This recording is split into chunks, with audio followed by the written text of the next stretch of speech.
canção muito antiga, mas que remete e nos mostra o que passaram os cristãos na época.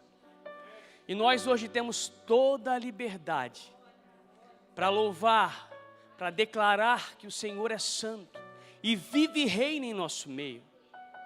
Aproveite esse momento, não pare de dar glórias. Amém? Poder tomar seu lugar, sente-se por favor. Meu boa noite a todos. Que a graça e a paz do nosso Senhor esteja com cada um de vocês. Se você puder, abra sua Bíblia em Êxodo 32.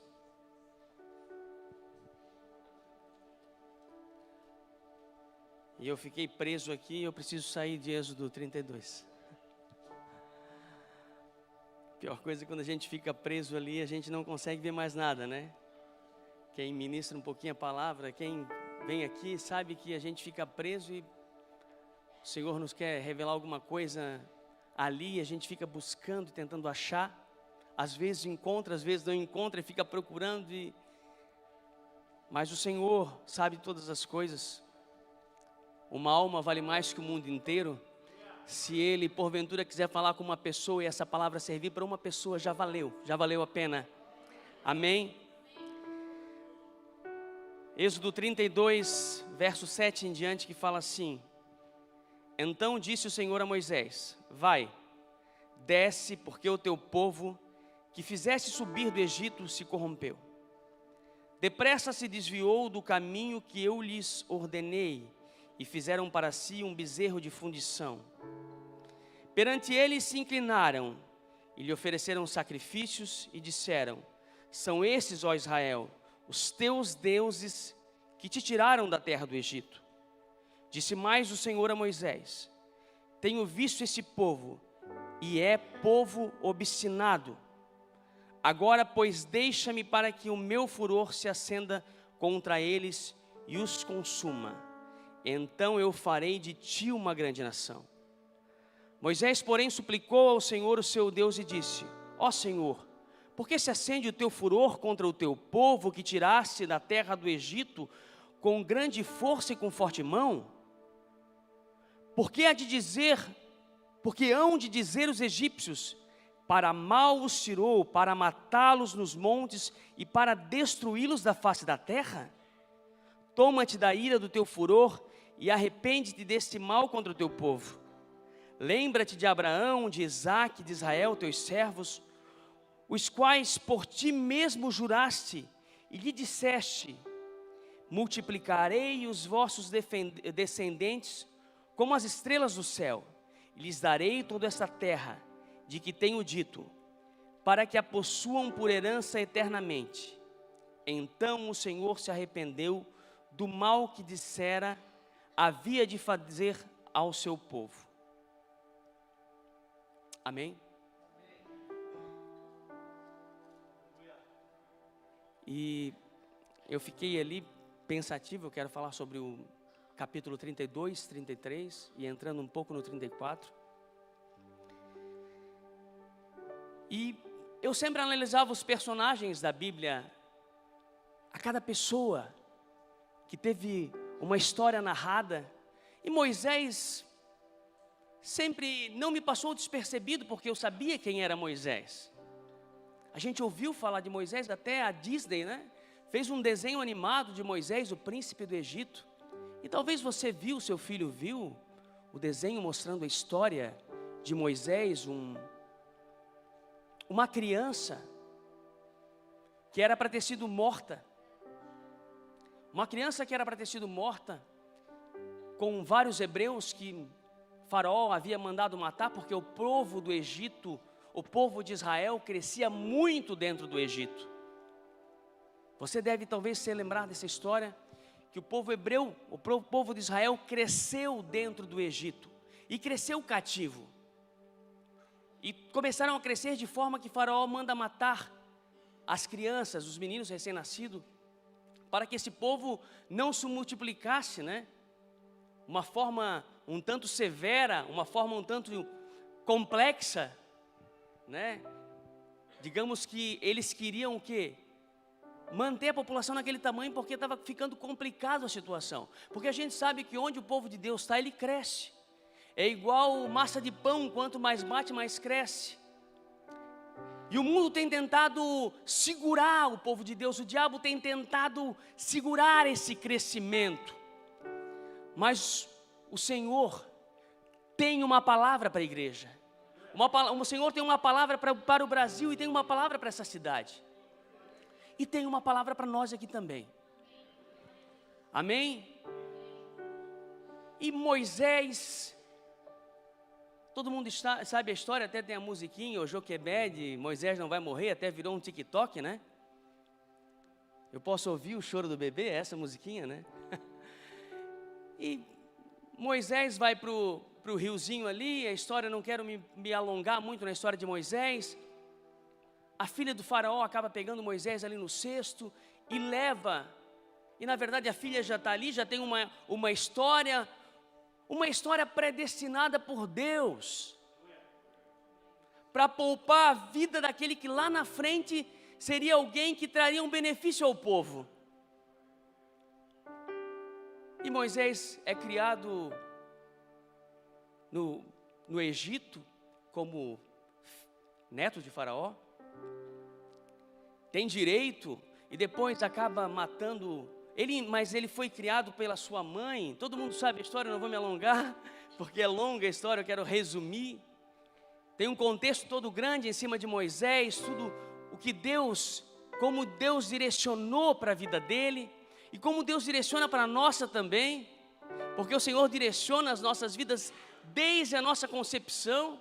No ventre da nossa mãe Ele já nos conhecia, e já conhecia a vida de Moisés.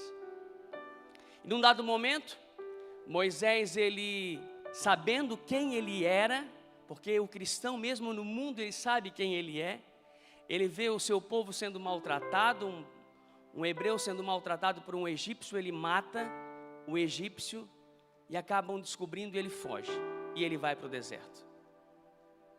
40 anos ele está no deserto. 40 anos ele não tem identidade. 40 anos ele é hebreu, ele é egípcio, e ele casa com uma mulher de um outro povo. Ele não tem uma identidade formada. Até que num dado momento, nós cantamos aqui,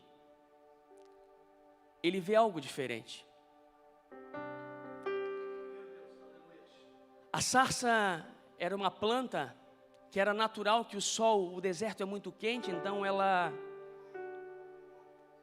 pegava fogo fácil e se apagava. E ele está no deserto, e ele olha, e ele vê aquela sarça que não parava de queimar. E ele está de costas, e ele vira. Isso nos mostra que nós muitas das vezes estamos de costas para a glória de Deus.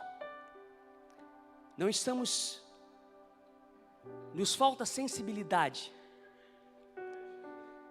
Nós precisamos ser sensíveis, porque embora tenha um plano na nossa vida, embora você nasceu num berço cristão, embora o Senhor tenha te chamado, tu estás lá no mundo, fora dos caminhos do Senhor, ou você ouviu a palavra, já lançaram uma semente, caiu no seu coração, você já sabe que há algo diferente, mas você precisa estar sensível à voz do Espírito.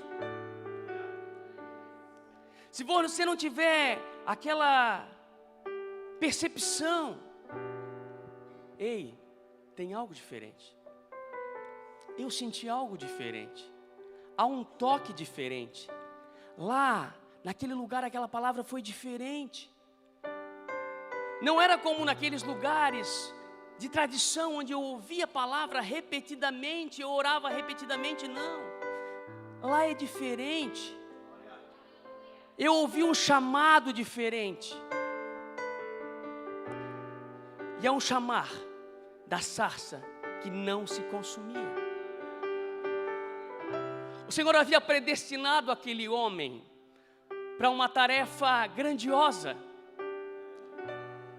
E eu, há muito tempo atrás, eu ouvi uma canção que dizia assim, eu cantava ela repetidamente, que dizia assim, Sol maior. Senhor, eis-me aqui, envia-me a mim, vou para onde o teu vento soprar. Não preciso entender, teu chamado é maior que a minha própria vida. E eu cantava essa música e até que um dia, essa música me tocou forte, porque eu pensava assim, o que eu estou cantando? O que eu estou cantando?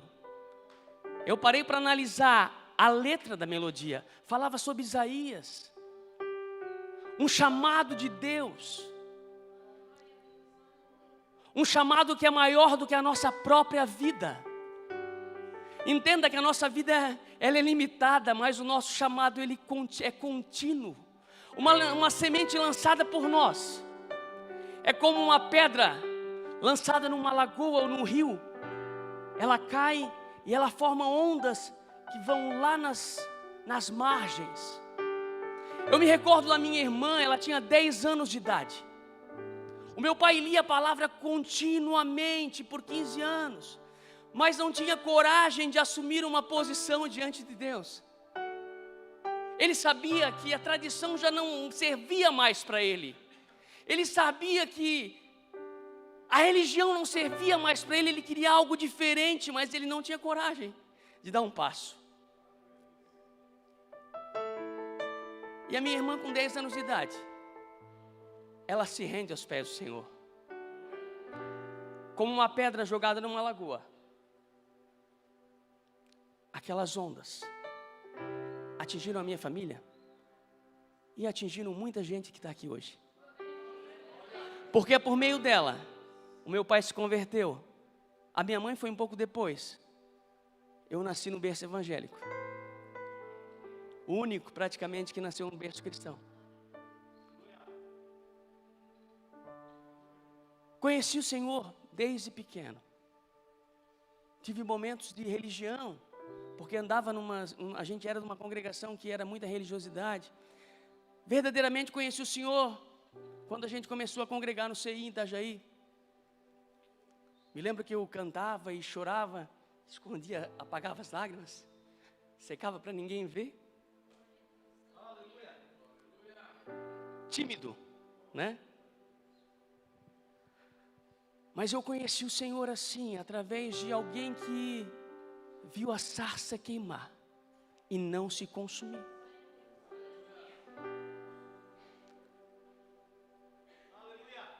Eu tenho que orar, a gente tem que orar pela vida da minha irmã, porque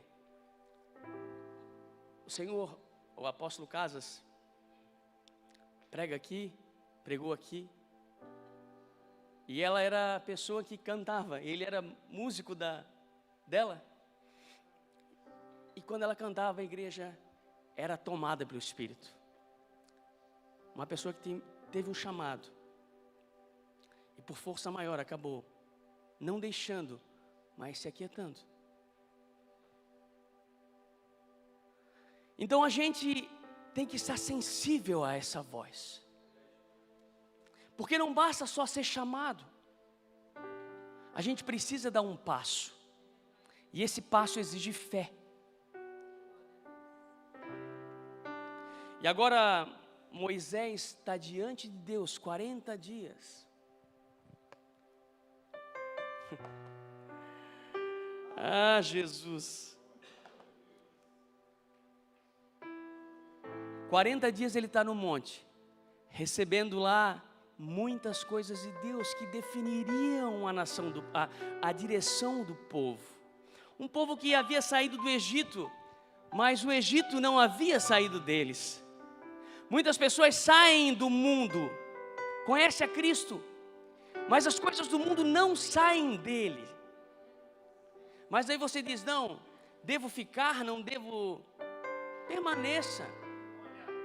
Abra seu coração que o Senhor vai te moldar e vai te mostrar aonde você deve ir, como você deve proceder. E o povo está lá, digamos que, numa expectativa grande. E a expectativa do povo é tão grande que eles pensaram: o líder nosso se foi, não temos notícias, não tinha um WhatsApp na época, né? Não tinha uma ligação, ele estava 40 dias no monte, e o povo já via o monte pegar fogo, fumegar, o povo já tinha visto a glória de Deus se fazer de uma forma sobrenatural, eles acharam que ele poderia estar morto. E vão para Arão, que é irmão de Moisés, aquele que quando o Senhor o chama, Moisés não se sentia capacitado, porque isso é natural. Quando o Senhor nos chama, se a gente tem um pouco da noção do que é a grandiosidade do reino de Deus, a gente fica temeroso. E quando o Senhor chama Moisés para o que ele haveria de fazer, ele diz que ele não tem condições. Senhor, eu sou pesado de língua. E muitos dizem que ele poderia ser gago. Outros falam que pelo tempo dele no Egito, ele teria dificuldade para falar com o povo hebreu. Outros dizem que não, é pelo tempo que ele estava no deserto, pela língua já que ele falava. Então, mas o que importa é que ele se sentia inferior, incapaz. E quando nós nos colocamos diante de Deus, o Senhor nos capacita. O Senhor nos capacita. O Senhor nos capacita. Quando Ele nos comissiona, Ele nos capacita. Se Ele te comissiona para uma função, para uma posição, Ele vai te capacitar. E a gente vendo isso, e ele pede um apoio, Senhor, e Deus é poderoso e dá um suporte, prepara Arão para andar do lado dele. Prepara Arão para andar do lado dele, o seu irmão. Arão vai falar para o povo: fica tranquilo, Moisés, eu te chamei, tu vais ser o libertador do meu povo. O Senhor nos chama, o Fábio vai pregar, e o Senhor vai trazer vidas perante a vida dele, através dele. Através do pastor Marcos, quantas pessoas, com a pregação aqui, quantas pessoas se converteram. Por quê? Porque o Senhor capacitou, Ele comissionou e Ele está dando suporte. Ele está nos capacitando todo dia. Mas Arão não consegue perceber essa responsabilidade toda, ele não aguenta a pressão. Quando o povo começa a pressionar, ele vai lá e manda o povo o seguinte: vou resolver o problema, vocês querem? Então eu vou resolver. E assim, muitas vezes, até dentro da nossa casa, a gente não aguenta a pressão dos nossos filhos. Eles começam a insistir de uma forma: não vou te dar, agora não. 10 minutos depois está dando, pega. Não é? A gente não aguenta a pressão de um filho. E Arão não conseguiu aguentar a pressão de 2, 3 milhões de pessoas, é a estimativa, né, que eles fazem aí, não tem uma base, mas 2 a 3 milhões de pessoas no deserto, clamando pelo líder que havia sumido. 40 dias o líder não aparecia. Arão: vou resolver, manda trazer lá as argolas, os pendentes lá das orelhas, que eu vou fazer alguma coisa. Ele fez um bezerro de ouro para o povo adorar. E eu pensando nisso, me remete à geração que nós temos ouvido, impregnado nos nossos ouvidos. Muitas das vezes nos levam a endeusar certas pessoas, certas coisas. A Dayana uma vez trouxe aqui uma mensagem, aqui numa terça-feira, Jeremias 10, eu acho que sim, falando sobre ídolos. Que nós muitas das vezes pegamos nossos filhos e colocamos eles como ídolos, não intocáveis. E fizemos isso com muitas coisas. Não são só esses ídolos que lá fora adoram. São muitos ídolos que nós trouxemos para a nossa vida. E de geração em geração esse povo recebeu muita coisa no Egito. Muita coisa impregnada nos ouvidos, que remeteram eles a adorar, a esquecer quem era Deus, esqueceram os milagres que eles haviam visto. Porque nunca se viu tanto milagre. Nunca se viu tanto milagre. Se a gente analisar, desde as pragas, a saída, o mar vermelho se abrir, o povo andar à noite, no frio do deserto, com coluna de fogo, de dia, com nuvem em cima deles, para o sol não queimar, maná, carne, codornizes caindo, nunca se viu tanto milagre. Eles viam a glória de Deus de forma direta, de forma sobrenatural. Bem-aventurado nós, que não vimos, mas cremos. Estamos aqui porque acreditamos no Evangelho, na palavra de Deus, que ela é libertadora, que ela muda a história, que ela muda a vida. Nós somos bem-aventurados.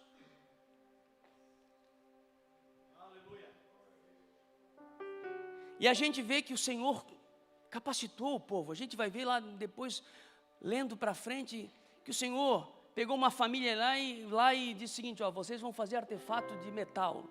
Vocês vão fazer aqui as cortinas do tabernáculo. Era um povo escravo. Eles não tinham conhecimento de nada, no mínimo carregavam pedra para construir pirâmide. E agora o Senhor capacitou eles para muitas coisas. No meio do deserto, eles vieram carregados. Daí pergunta: pô, mas eles eram escravos, eles estavam com ouro, fizeram bezerro de ouro. Do que era isso? O povo egípcio chegou numa condição, porque Deus, Ele é fiel. Vocês foram escravos, mas vocês não vão sair de mãos vazias, não. Vocês vão sair carregados de ouro. E quando chegou no nível crítico, que morreu todos os primogênitos, a última praga do Egito, o faraó não tinha mais como segurar o povo. Eles deram tudo para o povo de Deus levar. Leva tudo. Leva tudo. E eles saíram do Egito carregados, mas com a mente escrava. Não adianta nós sermos capacitados se a gente tem uma mente escrava.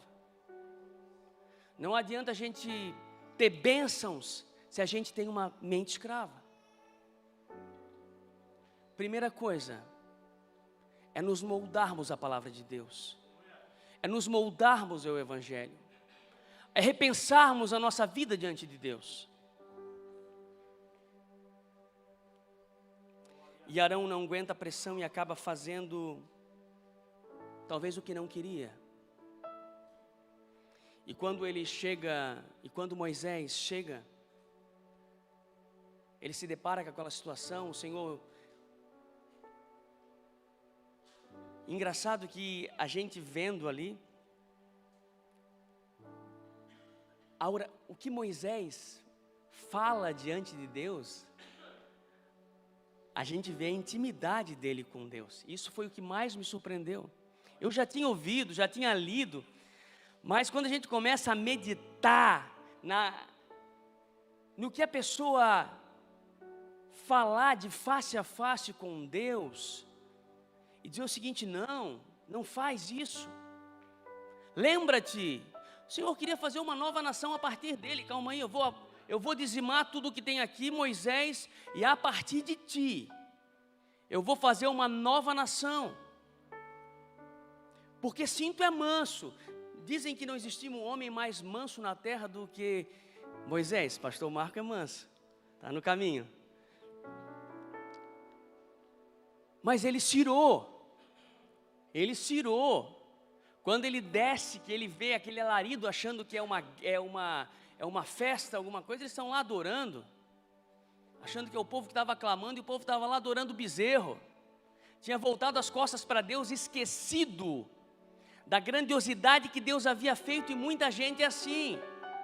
Ele esquece da grandiosidade que Deus fez na vida dele. Em minutos esquece. Sai lá no mundo e esquece. Deus mudou a história, Deus deu uma nova vida, e as influências acabam fazendo esquecer da glória que o Senhor tinha revelado. Mas eu creio que aqui não tem ninguém assim. Eu creio que aqui todos são diferentes. Eu creio que aqui todos têm uma vida nova, têm um posicionamento diferente.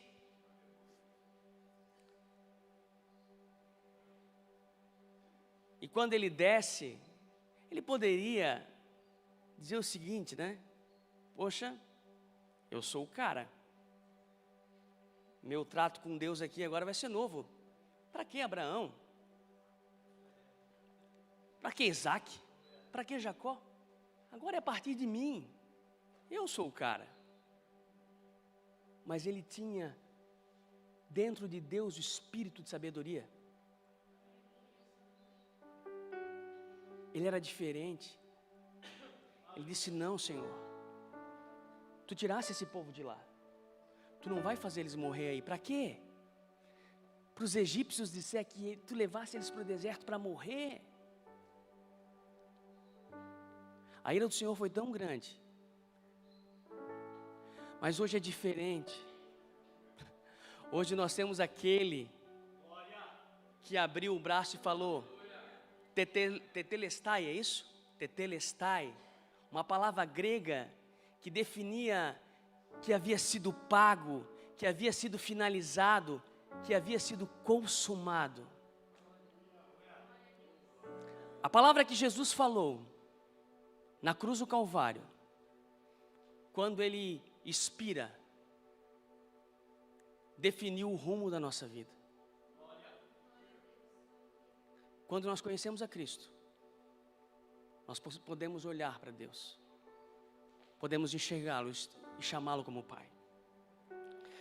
Vamos adiante. Tem bastante assunto.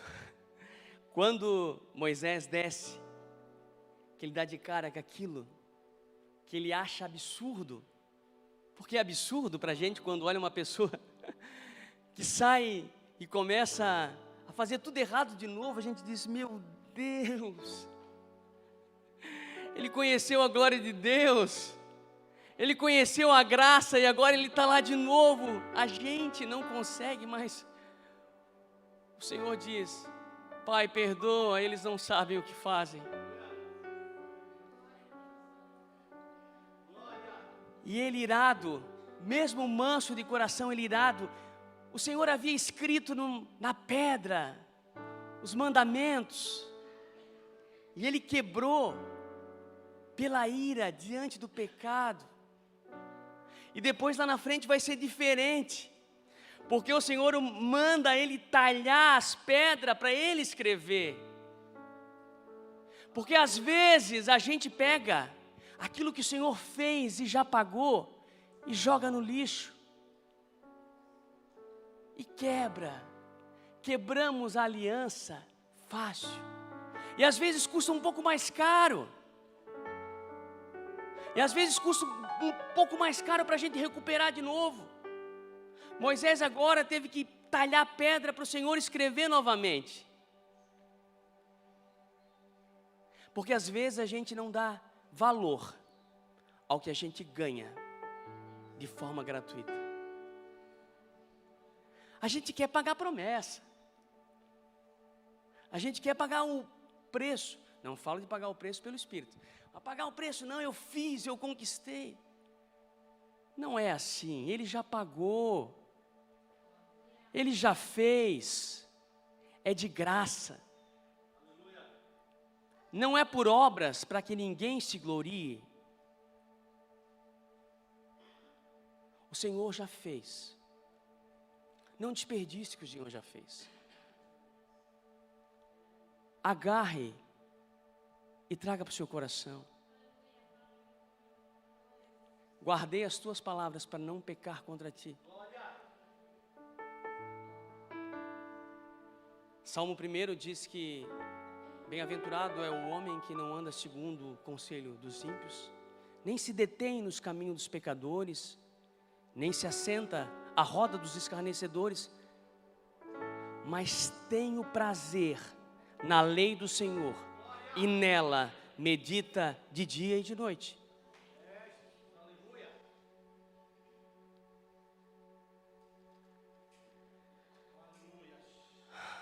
Estão entendendo, igreja? Estou sendo muito chato?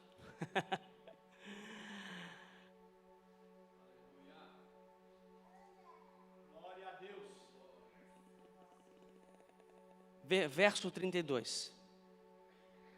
Agora peço-te, perdoa o seu pecado, ou se não, risca-me do livro que escreveste. Então disse o Senhor a Moisés: aquele que pecar contra mim, a este riscarei do meu livro. Aqui Moisés está mais um daquele diálogo com Deus, aquele diálogo dele face a face, aquele diálogo pesado. Ele se coloca numa condição de dizer assim: ó Senhor,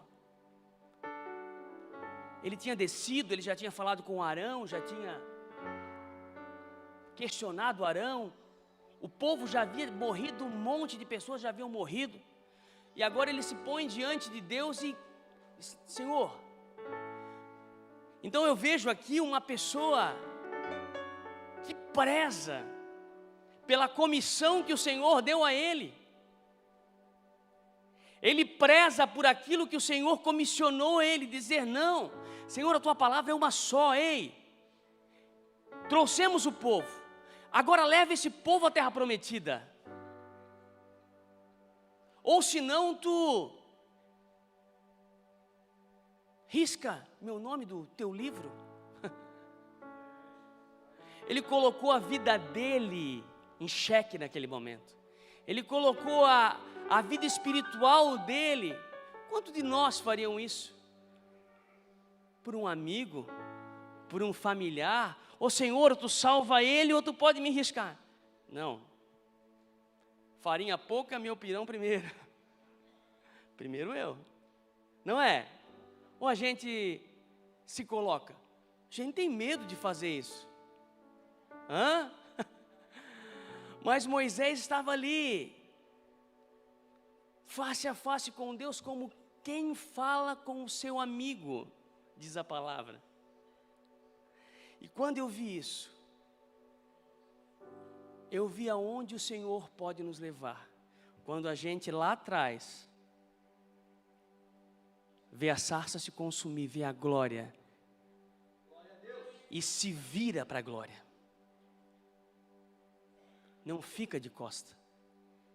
A gente vai além.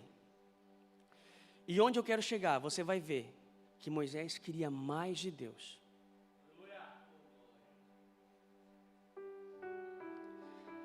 Êxodo 23, 20, o Senhor prometia enviar um anjo adiante do povo.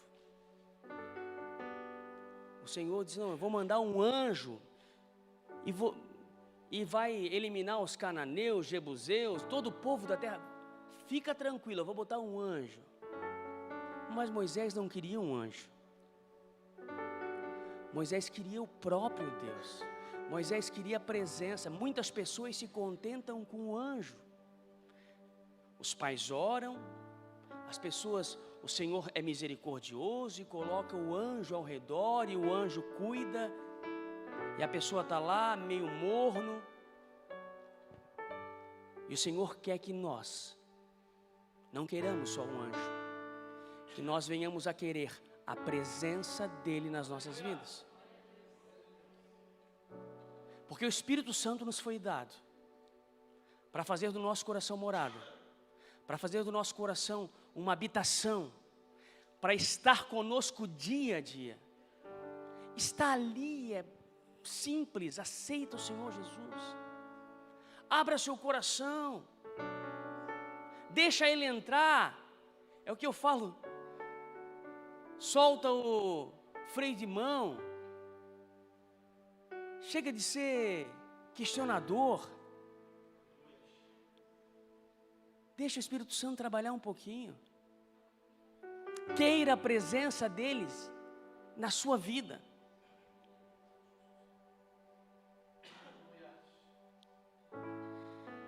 E uma das coisas que eu vejo, eu quero falar sobre pressão, que muitas das vezes a pressão nos leva a resultados maiores do que a acomodação. A gente às vezes se sente pressionado e na vida é assim, tenho que resolver. E vai protelando, quando vem aquela pressão de ter que entregar alguma coisa,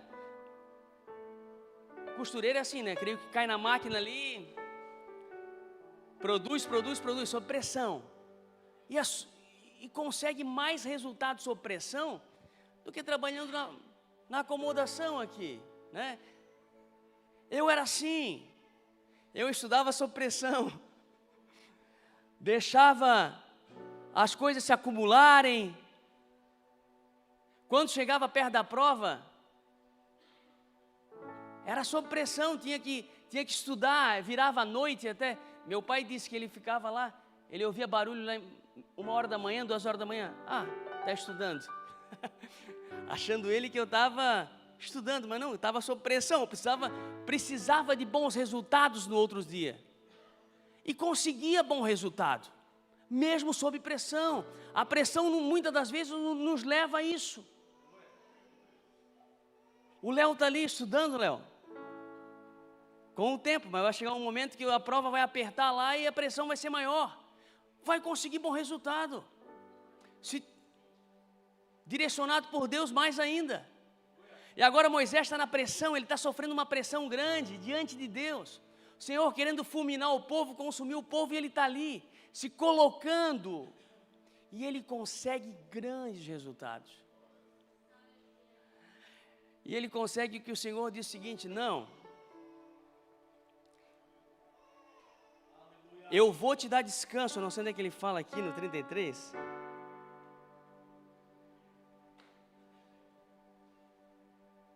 Ele fala que, aqui ó, respondeu-lhe o Senhor: a minha presença irá contigo e eu te darei descanso. Ele consegue de Deus aquilo que ele achava que ele não conseguiria, né? Nesse face a face, nessa discussão com Deus, se colocando na brecha pelo povo, ele consegue mover o coração do Senhor. Nós conseguimos muitas das vezes, diante de Deus, sob pressão, conseguir bons resultados diante de Deus.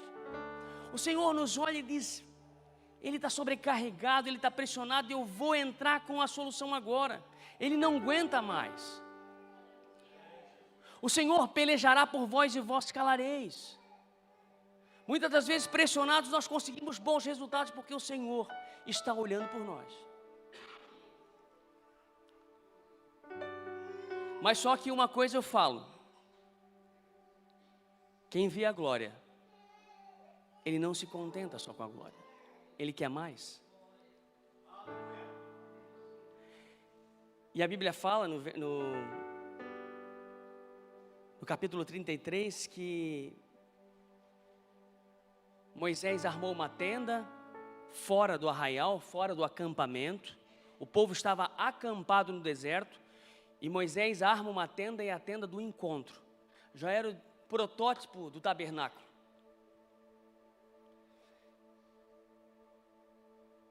E o povo via uma nuvem descer e ir até a porta do tabernáculo.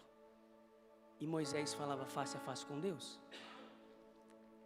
Então o povo via o sobrenatural de Deus dia a dia. Entenda, uma nuvem descia na porta de uma tenda e eles viam, olhavam Moisés falando com Deus. O Senhor está apto a falar com nós. Não precisa mais nós armarmos uma tenda, o tabernáculo é o nosso coração. Mateus 6:6 diz: entra no teu quarto, fecha a porta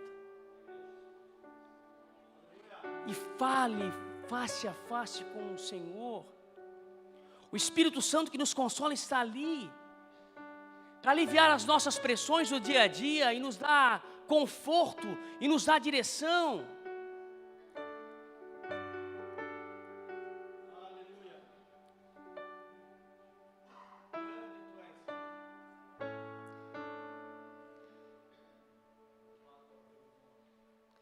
Moisés e a glória do Senhor. Para finalizar, capítulo 33, verso 12 a seguir, diz assim: Disse Moisés ao Senhor: Tu me dize, faze subir este povo, mas não me fizeste saber a quem hás de enviar comigo. Disseste também, conheço-te pelo nome e achaste graça aos meus olhos. Se eu achei graça aos teus olhos, rogo-te que agora me mostre os teus caminhos, para que eu te conheça, a fim de que ache graça aos teus olhos. Considera que esta nação é teu povo. Respondeu-lhe o Senhor: A minha presença irá contigo e eu te darei descanso. Então Moisés lhe disse: Se a tua presença não for conosco, não nos faça subir deste lugar. Como se saberá que achamos graça a seus olhos, eu e o teu povo? Acaso não é por andares conosco, de modo que somos separados, eu e o teu povo, de todos os povos que há sobre a face da terra? Então disse o Senhor a Moisés: Farei também isto que disseste, porque achaste graça aos meus olhos, e te conheço pelo teu nome. Então disse Moisés: Rogo-te que me mostres a tua glória. Respondeu-lhe o Senhor: Eu farei passar toda a minha bondade diante de ti, e te proclamarei o nome do Senhor. Terei misericórdia de quem eu tiver misericórdia, me compadecerei de quem eu me compadecer. E acrescentou: Não poderás ver a minha face, pois o homem nenhum pode ver a minha face e viver. Disse mais o Senhor: Eis aqui um lugar perto de mim, que sobre a penha, sobre a pedra te porás. Quando a minha glória passar, eu te porei numa fenda da penha, da pedra, e te cobrirei com a minha mão, até que eu tenha passado. Depois, quando eu tirar a mão, me verás pelas costas, mas minha face não se verá. Essa é a pregação que eu queria fazer. O resto tudo era só o começo. Moisés viu a glória do Senhor, mas ele queria mais. Mas, Ricardo, tu falou que a Bíblia fala que ele via o Senhor face a face. Ele falava face a face, ele não via a face do Senhor. Face a face quer dizer de igual para igual. Ele falava de igual para igual com Deus, como estivesse falando com um amigo, e a gente vê aqui a conversa, de igual para igual. Ele pedia pelo povo de igual para igual. E isso eu vejo a grandiosidade de um homem que, ele era tão grande, não houve profeta maior que ele, que Deus deu um jeito de, Arcanjo Miguel sumiu com o corpo dele, porque se o corpo dele ficasse ali, o povo não ia sair do deserto, ia ficar ali velando o corpo, ia endeusar o corpo, ia transformar ali o corpo num santuário, ia ficar ali. E Deus já, seguinte, Miguel vai lá e disputa o corpo com Satanás lá, porque ele quer fazer isso. Ele quer colocar o corpo ali, porque ele sabe que o povo vai se voltar para o corpo de Moisés, e o corpo sumiu. E Moisés quer ver a face de Deus, ele quer ver diante de Deus. E o que eu quero que você entenda é que Deus diz para ele o seguinte: a minha bondade, a minha beleza, a minha glória vai passar na tua frente, mas pela frente tu não podes me ver. Tem um lugarzinho aqui do meu lado direito, um lugarzinho do meu lado direito, uma rocha eterna, uma rocha firme, inabalável, que é o Senhor Jesus, na qual nós estamos firmados. Essa rocha está aqui do meu lado, essa rocha, eu vou te colocar na rocha. Nessa rocha, tu não vai pisar em falso, essa rocha é plana, tu vai andar. Nessa rocha tu pode levantar a tua casa. Mateus 7, 24 fala que nos compara a um homem. Nós devemos ser comparados a um homem que edifica a sua casa sobre a rocha, que vem o vento, vem a tempestade e ela não cai. É diferente do homem insensato que coloca a sua casa sobre a areia, e vem a chuva e o vento e levam. Nós precisamos estar edificados na rocha. A rocha que está do lado dele. Ele disse: ei, eu vou te mostrar a minha glória, vou te colocar aqui do lado. Mas não é o suficiente. não precisa só estar na rocha, precisa estar dentro da rocha. Eu vou te colocar na fenda da rocha, e eu vou tampar com a minha mão, porque a minha glória vai passar diante de ti e nada vai te acontecer, porque tu é um escolhido meu. Se estiveres em mim e as minhas palavras estiverem em vós, pedireis tudo o que quiserdes e vos será feito. É a palavra de Jesus, é a palavra do nosso Senhor, é o Evangelho, é a palavra de Deus. Ele nos quer esconder na rocha. E isso acontece quando nós colocamos diante de Deus. E quando nós entendemos que a glória do Senhor é muito grande e nós precisamos alcançá-la, ela, todos os dias. Precisamos buscá-la mais e mais. Essa mensagem começou num domingo, lá na churrasqueira, eu e meu irmão lá, na carne, começando a carne. Meu irmão falando, ele jogou, isso eu me lembrei, eu disse, meu Deus, eu já fui lá no celular, anotei, eu disse, e acabou. E eu tinha que falar sobre isso, sobre o lugar inabalável, onde a gente pode caminhar sem tropeçar, onde não há variação na palavra, porque Deus não é homem que minta, nem filho do homem para que se arrependa, onde podemos construir uma vida sem medo, porque as bênçãos do Senhor enriquecem e não nos acrescentam dores. Salmos 118, 22 diz, a pedra que os edificadores rejeitaram, tornou-se cabeça de esquina. Mateus 21, 42 diz, disse-lhe Jesus, nunca leste as escrituras? A pedra que os edificadores rejeitaram, ele falando já que estava escrito em Salmos. Essa foi posta por cabeça de ângulo, pelo Senhor foi feito isto, e é maravilhoso aos nossos olhos. Atos 4, 11 diz, ele é a pedra que foi rejeitada por vós, os edificadores, ao qual foi posta por cabeça de esquina.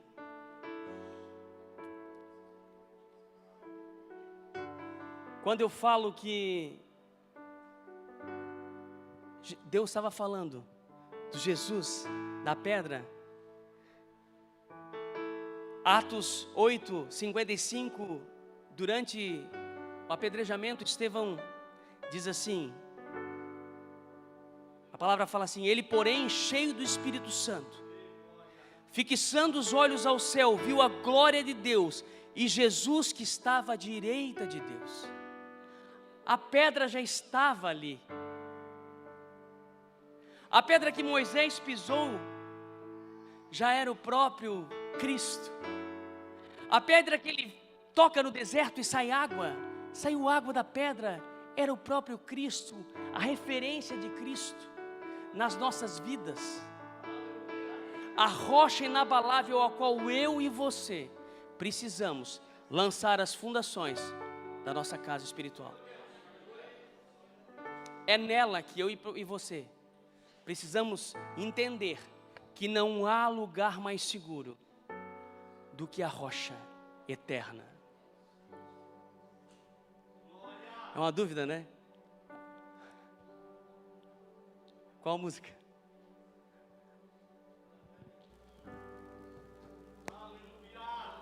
Glória a Deus.